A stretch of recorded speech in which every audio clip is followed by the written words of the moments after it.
சிவாய நம. திருச்சிற்றம்பலம். ஞானாசிரியராகவும் ஞான குருவாகவும் எம்மை வழி நடத்தும் நம்பி ஆரூரர் திருவடிகளையும் அண்ணாமலை பெருமான் திருவடிகளையும் மனம் மொழி மெய்களால் வணங்கி மகிழ்கின்றேன். இன்றைய ஞான சிந்தனையில் சொக்கநாத வெண்பா என்ற அற்புதமான நூலில் இருந்து 13வது பாடலை சிந்திப்பதற்கு திருவருளும் குருவருளும் கூட்டியுள்ளது. 13வது பாடல். காயமோ காலன் கருத்தோ மகா காலன் நியாயமோ சற்றும் நடப்பதில்லை. பேயனேன் மாளுவனோ தென்மதுரை மாமணியே என்னை உகந்து ஆளுவையோ சொக்கநாதா. இன்றைய பாடல் நமக்கு நம்ம எல்லாரோடைய முதல் வகுப்பு அனுபவம், சைவ சித்தாந்த வகுப்பு அனுபவத்தை நமக்கு நினைவில் கொண்டு வரும் விதமாக அமைத்து கொடுத்திருக்கின்றார். நம்ம சின்ன வயசுலேருந்து நம்ம பெரியவங்கள்லாம் நம்மளை சுற்றி இருக்கிறவங்கலாம் ஏதாவது ஒரு கஷ்டம்னு வந்துச்சுன்னா, சாமி ஏன் என்னை படைச்சு அனுப்புனான்னு தெரியல, அந்த கடவுள் ஏன் என்னை படைச்சான்னு தெரியல, கடவுள் ஏன் ஒன்றை படைச்சான்னு தெரியல, கடவுள் ஏன் அவனை படைச்சான்னு தெரியல, இப்படி கேள்விப்பட்டு கடவுள் நம்மளை படைச்சாரு அப்படின்னு நாம் நினச்சிக்கிட்டு உட்காந்துருப்போம். முதல் சைவ சித்தாந்த வகுப்பில் போய் உட்காந்த உடனே அவங்க சொல்லுவாங்க, கடவுள் உயிர்களை படைக்கவில்லை அப்படின்னுட்டு. அப்பந்தான் ஒரு அதிர்ச்சி வரும், என்னது கடவுள் நம்மளை படைக்கலையா அப்படின்னுட்டு. ஏன்னா அது வரைக்கும் நம்ம கடவுள் தான் நம்மளை படைச்சு அனுப்பியிருக்கிறாருன்னு நினச்சிக்கிட்டு இருந்திருக்கிறோம். அப்பந்தான் சொல்லுவாங்க, உயிர்கள் அனாதி நித்திய பொருள், சிவம் மாதிரியே அதே மாதிரி மும்மலங்களும் அதே மாதிரி அப்படின்னு சொல்லி அந்த பாசமும் அந்த மாதிரி தான் அப்படின்னு சொல்லும்போது நம்மளுக்கு அவ்வளோ ஒரு அதிர்ச்சி இருக்கும். அப்போ பிறப்புன்னா என்ன, இறப்புன்னா என்ன, காத்தல்னா என்ன, எதை காத்து அருள் செய்கிறாங்க, இப்படிப்பட்ட கேள்விகள்லாம் நமக்கு வரும். அதெல்லாம் இந்த இடத்துல நான் கொஞ்சம் நினைவில் கொண்டு வரணும். படைக்கிறதுனா எதை படைக்கின்றார்கள் அப்படின்னா, உயிரை படைக்கவில்லை, தனுகரண புவன போகம் படைக்கின்றார்கள். இந்த உயிருக்கு அனுபவம் கொடுக்கும் விதமாக எப்படிப்பட்ட தனு, எப்படிப்பட்ட கரணம், எப்படிப்பட்ட புவனம், எப்படிப்பட்ட போகம் என்பதை படைத்து அருள் செய்வதுதான் படைத்தல் தொழில். காத்து அருள் செய்வது என்னது, இது எல்லாம் நிலை பெற்று இருக்குமாறு, அந்த அனுபவம் கிடைக்கிற வரைக்கும் இது எல்லாம் நிலை பெற்று இருக்குமாறு காத்து அருள் செய்வது. அப்போ அழித்தல்னா எதை அழிக்கிறாங்கன்னா, உயிரை அழிக்க முடியாது. ஆனால் அழிப்பது எதை அப்படின்னா, இந்த தனுகரண புவன போகத்தை அழிக்கின்றார்கள். அப்போ அழித்தல் தொழில்னா இதுதான். அப்போ உயிர் என்ன ஆகும், இப்போ நம்மளுக்கு உடம்பு கொடுத்துட்டாங்க, உடம்பு கொடுத்ததுக்கு அப்புறம் ஒரு நாள் நம்மளுக்கு மரணம்னு வருது. மரணம்னு வந்தால் இந்த உடல்ல இருந்து உயிர் பிரிந்து தான் போகின்றது. அதனால தான் பார்த்தீங்கன்னா கூற்றுவன் என்று பெயர். யமனுக்கு இன்னொரு பெயர் பார்த்தீங்கன்னா கூற்றுவன்.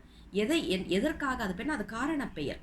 அதாவது உடலையும் உயிரையும் இரு கூறுகளாக ஆக்குகின்றான் என்பதனால தான் அவனுக்கு கூற்றுவன் என்ற பெயர். யோசிச்சு பார்த்தோம்னா எல்லாமே நமக்கு காரண பெயராக அமைவதை நம்ம பார்க்குறோம். அதே மாதிரி காலன்னு ஒரு பெயர். ஏன் அப்படின்னா, அந்த காலம் வரைக்கும் இந்த உயிரை இந்த உடலில் வைத்திருக்க வேண்டும் என்பதுதான் அவருடைய ஆணை, அவருக்கு கொடுக்கப்பட்ட ஆணை. அந்த காலம் முடிந்த உடனே பிரிச்சாகணும். அதனால தான் காலத்தோடு வருவதனால காலன், உயிரையும் உடலையும் இரு கூறுகளாக ஆக்குவதனால கூற்றுவர். இதுதான் நமக்கு காரண பெயர்களாக அமைந்திருக்கு. அப்போ இப்போ என்ன ஆகும்னா, உடல்ல இருந்து உயிரை பிரிச்சாச்சு. அப்போ உயிர் என்ன பண்ணும் அப்படின்னாக்க, நாம நேராக போய் பெருமானுடைய திருவடியை அடையணும். ஆனால் அடையிற அளவுக்காக நாம் புண்ணியம் பண்ணிட்டு உட்காந்துட்டு இருக்கிறோம். ஏகத்துக்கு புண்ணியம் பண்ணாலும் நான் பண்ணேன்னு அதை சிவ புண்ணியமாக இல்லாமல் அவ புண்ணியமாக தான் பண்ணிக்கிட்டு இருக்கிறோம். இதை நான் பண்ணேன், இது என்னால் தான் நடந்துச்சு, நான் பாடினேன், நான் பேசினேன், நான் பண்ணேன், அது இதுன்னு எல்லாமே நான் சொல்லும்போது அங்கே என்ன நடந்துருது அப்படின்னா, சிவபுண்ணியமாக வராமல் அது அவபுண்ணியமாக வந்து விடுகின்றது. அதற்கான உயிர் அதற்கான உடலை எடுத்து தான் ஆகணும் உயிர். அதனால தான் நீங்கள் பார்த்தீங்கன்னா, நல்ல பிறப்பு, தீய பிறப்பு என்று, கஷ்டப்படுற பிறப்பு என்று அவரவர்களுக்கு ஏற்ப அந்த அந்த அனுபவத்திற்கு ஏற்ப அடுத்த பிறவி அவர்களுக்கு கொடுக்கப்படுகின்றது. இப்போ சிவனடியார்களாக இருந்து சிவத்தையே நினைத்து கொண்டு சிவமே அனைத்தும் என்று வாழ்ந்து கொண்டிருப்பவர்களுக்கு யமன் வரமாட்டார்.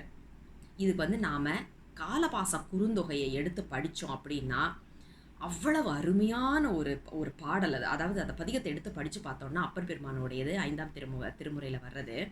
அதில் எப்படி சொல்லியிருப்பாரு அப்படின்னா, ஒரு இன்டர்வியூ ப்ராசஸ் மாதிரி நாம் அதை பார்த்துக்கணும். இப்போ ஒரு வேலையில் போய் சேர்றோம் அப்படின்னா, நம்மளுக்கு அந்த மனித வளத்துறை அந்த அந்த அமைப்பு இருக்கு இல்லையா, அவங்க நம்மளை கேள்விகள் கேட்டு என்ன சம்பளம் வேணும், இதுதான் எங்களுடைய விதிமுறைகள், இதெல்லாம் சொல்லுவாங்க. அதாவது dos and don'ts, ground rules இதெல்லாம் சொல்லுவாங்க. அதெல்லாம் சொல்லும்போது இத நாம எப்படி கற்பனை செய்யணும் அப்படின்னா, யமன், யம தூதர்கள் கிட்ட இந்த இன்டர்வியூ ப்ராசஸ எடுத்துட்டு, "நீ இதெல்லாம் பண்ணணும், இதெல்லாம் பண்ணக்கூடாது." டூஸ் அண்ட் டோன்ட்ஸ்ன்னு சொல்லுவோம் இல்லையா? அந்த மாரி டூஸ் அண்ட் டோன்ட்ஸ வந்து யம தூதர்களுக்கு சொல்லும் விதமாக அந்த பதிகம் அமைஞ்சிருக்கும். அதுல அவர் சொல்லுவாரு, "சிவனடியார்கள் பக்கமே போயிடாத. தப்பி தவறி போயிட்ட அப்படின்னா, சிவாய நம சிவாய நமன்னு சொல்லிட்டு அப்படியே ஓடியே போயிரு. எவ்வளவு தூரம் ஓடணும் அப்படின்னா, உன்னால எவ்வளவு வேகமா, எவ்வளவு தூரம் ஓட முடியுமோ ஓடிரு." அப்படின்ற மாதிரி சொல்லுவாரு. இதுக்கு மேற்கொண்டு நீ ஏதாவது தப்பு பண்ணேன்னா, நான் பொறுப்பில்ல. ஏன்னா, நான் ஏற்கனவே ஒரு தடவ வாங்கினேன். சிவன் கிட்ட இருந்து வாங்கியிருக்கிறேன். அந்த அனுபவம் எனக்கு இருக்கு. அந்த அனுபவத்த வச்சு நான் உன்கிட்ட சொல்றேன். ஜாக்கிரதையா இருந்துக்கோ. அப்படிங்கிற மாதிரி அந்த பதிகம் போகும். ரொம்ப சுவையான ஒரு பதிகமாக அது அமைந்திருக்கும். 5ஆம் திருமுறையில காலபாச குறுந்தொகை என்ற பதிகம். அத பார்த்தீங்கன்னா, அத நாம இந்த இடத்துல நினைவில் கொள்ளணும். உயிரை எடுப்பதற்கு, அதாவது உயிரையும் உடலையும் பிரித்து இந்த உயிரை கொண்டு போவதற்கு யார் வருவார்கள் அடியார்களுக்கு அப்படின்னா, யமதூதர்கள் வரமாட்டாங்க. பெருமானுடைய பூதகணங்கள் தான் வருவாங்க. அப்போ நம்மள மாதிரி ஆளுங்களுக்கு அப்படின்னா யமதர்மராஜா தான் வந்து ஆளுங்கள அனுப்பி விடுவாரு. வேற என்ன பண்றது? அவ்வளவுலாம் பண்ணி வச்சிருக்கிறோம். அப்ப என்ன பண்ணுவாங்க? யமதூதர்கள் வருவாங்க. அப்ப யமதூதர்கள் வந்து நமக்கு யமன் கிட்ட கூட்டிட்டு போனோன்னே, யமன் அதுக்கப்புறம் பார்த்து நல்லது, கெட்டது இது எல்லாத்தையும் வந்து கணக்கு பார்த்து அதற்கேற்ப அடுத்தடுத்த அதாவது அடுத்தது என்னது அப்படிங்கிற ஒரு என்ன தண்டனை கொடுக்கணும், இது எல்லாமே வந்து யமன் முடிவு பண்றது. அததான் இங்க பாருங்க. அடுத்த காயத்துல நான் வருவேனா? காயம் என்றால் உடல். நாம ஏற்கனவே பார்த்திருக்கோம். இதுவும் காரண பெயர் தான். காயம் அப்படின்னு சொல்லியாச்சுன்னா, புண் என்ற ஒரு பெயர் உண்டு. ஏன் அப்படின்னா, நாம பண்ண வினைக்கு ஏற்ப அனுபவிக்க வேண்டும். வலியை அனுபவிக்க வேண்டும். அந்த வலிக்கு ஏற்ப ஒரு உடல் கொடுப்பதனால அதற்கு காயம் என்று பெயர். அப்போ வலி இருக்கு அப்படின்னு சொன்னா, நாம நல்ல விதமா இருக்கிறோம். ஐயோ எனக்கு கால் வலிக்குது, கை வலிக்குது, இடுப்பு வலிக்குது, முதுகு வலிக்குது. கவலையே படாதீங்க, நல்ல ஒரு பிறப்பு. ஏன்னா காயம் கரெக்டா வேலை செய்துட்டு இருக்குன்னு அர்த்தம். இல்லைங்களே எனக்கு ஒண்ணுமே வலி இல்லையே அப்படின்னா, ஏதோ சிக்கல் இருக்கு. ஏன்னா காயம்னு சொல்லிட்டு வலி இல்லைன்னு சொன்னா நம்புற மாதிரி இருக்குதா? அப்ப கண்டிப்பா வலி இருக்கும். என்ன ஒவ்வொருத்தருக்கும் ஒவ்வொரு விதமான வலி இருக்கும். அவ்வளவுதானே ஒழிய, ஆனா எல்லாருக்குமே வலிகள் உண்டு. யாருமே இந்த உலகத்துல வந்து ரொம்ப சந்தோஷமா வலியே இல்லாத ஒரு வாழ்க்கை யாருமே வாழ மாட்டாங்க. அப்படி வாழறாங்க அப்படின்னாக்க, அவர்களுக்கு அதை எடுத்துக்கக்கூடிய பக்குவம் இருக்கு என்பதுதான் பொருள். ஏன்னா அவங்க வினையை கழிப்பதற்கு தான் அவங்களும் வந்திருக்கிறாங்க. அதனால எனக்கு வலியே இல்லை, சிரிச்சுக்கிட்டே இருக்கிறாங்கப்பா, எப்படித்தான் சிரிச்சுக்கிட்டு இருக்கிறாங்களோ அப்படின்னா, காயத்தை தாங்கும் அளவிற்கு அவங்களுக்கு மனதில் பலம் இருக்கு என்று தான் நாம் எடுத்துக்கொள்ள வேண்டும். அதனால தான் இங்க பாருங்க, காயமோ காலன் கருத்தோ. காலன் என்ன செய்ய போறானோ தெரியாது, என்ன தண்டனை கொடுக்க போறானோ தெரியாது. மகா காலன் நியாயமோ, அதாவது யமதூதர்கள் என்ன என்ன மாதிரியான முடிவில் நம்மளை கொண்டு போவாங்கன்னு தெரியாது. மகாகாலன் என்று சொல்லப்படுகின்ற கூற்றுவன் என்ன நியாயம் கொடுக்க போறாரு அப்படிங்கிறதும் நமக்கு தெரியலை, சற்றும் நடப்பதில்லை. பேயனேன் மாளுவனோ சாமி, நான் திருப்பி திருப்பி செத்து செத்து பிறக்க போறேனா சாமி. தென்மதுரை மாமணியே என்னை உகந்து ஆளுவையோ சொக்கநாதா. என்னை உகந்து ஆழ்ந்துட்டினா, ஆண்டு கொண்டா, நான் இந்த பிரச்சனையெல்லாம் போக வேண்டாம் இல்லை சாமி. ஏன் என்னை திருப்பி திருப்பி பிறக்க வைக்கிற? இது நம்ம ஏற்கனவே பார்த்த இதுக்கு முன்னாடி பார்த்த பாடலோட வரக்கூடிய ஒரு ஒப்பு நோக்கி நாம் இங்கே பார்க்கணும். அதாவது எனக்கு மீண்டும் பிறக்க வேண்டாம் பிறக்க வேண்டாம்னு சொல்கிற அந்த பாடல்களோடு நாம் எடுத்து பார்த்தால்தான் இது வந்து அந்த தொடர்ச்சி நமக்கு புரியும். ஆக இதில் சொல்கிறது என்னன்னா, இந்த மறுபடியும் நான் இப்போ சாவனா, மறுபடியும் பிறப்பனா, பிறந்தாலும் மறுபடியும் சாகும்போது யமன் என்ன செய்ய போறான், யமதூதர்கள் என்ன செய்ய போறாங்க, இது எல்லாமே சொக்கநாதா உன்னுடைய முடிவு அப்படிங்கிற மாதிரி இந்த பொருள் இருக்கு. ஆனா இதை நாம இன்னும் ஒரு விதத்துல பார்க்கலாம். அதாவது கொண்டு கூட்டுதல் அப்படின்னுட்டு இறுதியாக வரக்கூடிய அந்த வரி பாருங்க, என்னை உகந்து ஆளுவையோ சொக்கநாதா அப்படிங்கிறத வந்து ஒரு வினாவா எடுக்கலாம். ஆளுவியா என்ன ஆண்டு கொள்வாயா சொக்கநாதா அப்படின்னு ஒரு விதமாக எடுக்கலாம். இல்லை அப்படின்னா அந்த ஓ என்பதை தனியாக பிரித்து விழிச்சொல்லாக ஓ சொக்கநாதா, அதாவது ஒரு ஆச்சரியமான விழிச்சொல்லாக நாம் அதை எடுத்துட்டு ஓ சொக்கநாதா என்று விழித்து, பேயனேன் மாளுவனோ, நான் சாவனா, பேயனா தான் தெரிஞ்சுக்கிட்டு இருக்கிறேன், இல்லைன்னு சொல்லலை, ஆனால் நான் சாவனா, செத்தா மீண்டும் எனக்கு உடல் உண்டா, காயமோ, காலன் கருத்தோ, மகா கால நியாயமோ.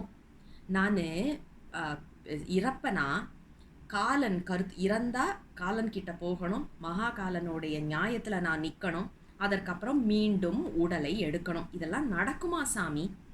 ஏன்னா இதெல்லாம் கண்டிப்பாக நடக்காது, சற்றும் நடப்பதில்லை, கண்டிப்பாக நடக்காது. ஏன் தெரியுமா? தென்மதுரை மாமணியே என்னை உகந்து ஆளுவை. நீ என்னை ஆண்டு விட்டாய். என்னை ஆண்டு கொண்ட பிறகு நான் தீக்கை எடுத்து சிவபூசை செய்து வருகின்ற காரணத்தினால் நீ என்னை ஆட்கொண்டு விட்டாய். அதனால இது எதுவுமே நடக்காது. எது நடக்காது அப்படின்னா, பேயனேன் மாளுவதோ, மீண்டும் காயத்தில் வருவதோ, காலன் கருத்து மாறுபாடு நடப்பதோ, மகா கால நியாயம் என்மேல் பாய்வதோ நடக்காது. ஏன் என்றால், ஓ சொக்கநாத பெருமான் என்னோடு இருக்கின்றார். இதை கொண்டு கூட்டணும் அப்படின்னா அப்படியே பொருள் மாற்றாக நமக்கு அமைத்து கொடுக்கின்றார். என்ன பொருள்னா, அடியார்களாக இருக்கக்கூடிய நாம் படிக்க வேண்டிய விதம் எப்படி அப்படின்னா, அதாவது அடியார்கள்னு சொன்னால் வெறும்ன திருநீர் பூசிட்டு கண்டமணி அணிந்து கொண்டவர்கள் மட்டும் கிடையாது, சிவ வழியில் வாழ்ந்து கொண்டிருப்பவர்கள் தான் அடியார்கள். ஏன்னா நாம் இன்றைக்கி என்ன பண்ணுறோம், திருநீரை பூசிட்டு கண்டமணியை கட்டிட்டு அதுக்கப்புறம் சாதாரணமாக பண்ணுற வேலைகளை விட அதிகமான தவறுகள் செய்துட்டு இருந்தோம்னா கண்டிப்பாக நாமளை அடியார்னு சொல்லிக்கக்கூடாது. அது நாமளே தான் நாம் செல்ஃப் இவாலுவேஷன் சொல்லுவோம் இல்லையா, அந்த மாதிரி நம்மை நாமே ஒரு தராசு தட்டில் நிறுத்தி நாமளே நிர்ணயிக்க வேண்டிய ஒரு விஷயம். இது வேற யாரும் சொல்ல முடியாது. அடுத்தவங்க சொல்லலாம் உங்களை மாதிரி அடியார் உண்டா அப்படின்னு. நம்ம மனசுக்கு தெரியும் நாம் எப்படிப்பட்ட அடியார்னு சொல்லிட்டு நாம் ஒரு கணக்கில் நாம் கொண்டு வரணும். சாதாரணமாக நிறைய பாவங்கள் செய்து கொண்டிருக்கும் சாதாரணமான மனிதர்களாக இருந்தால், அதாவது உலகியல் வாழ்ந்து கொண்டிருப்பவர்களாக இருந்தால் இந்த பாடலை எப்படி படிக்கணும்னா, காயமோ காலன் கருத்தோ மகா கால நியாயமோ சற்றும் நடப்பதில்லை, பேயனேன் மாளுவனோ தென்மதுரை மாமணியே என்னை உகந்து ஆளுவையோ சொக்கநாதா, என்னை ஆண்டு கொள்வாயா சொக்கநாதா என்று ஒரு கெஞ்சும் விதத்தில் இந்த பாடலை பார்க்க வேண்டும். இல்லைங்க, தவறு செய்கிறது இல்லை, சிறந்த அடியாராக நான் விளங்குகின்றேன். எந்த ஒரு அடியார் உண்மையாகவே இருக்கிற அடியார்கள் அதை சொல்ல மாட்டாங்க.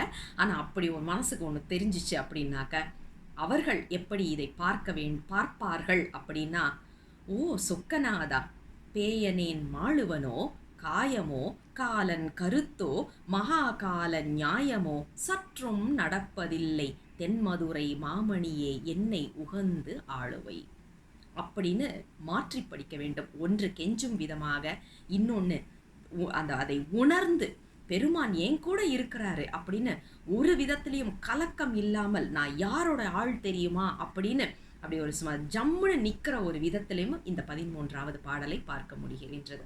மீண்டும் அடுத்த பாடலோடு விரைவில் சந்திக்கின்றேன்.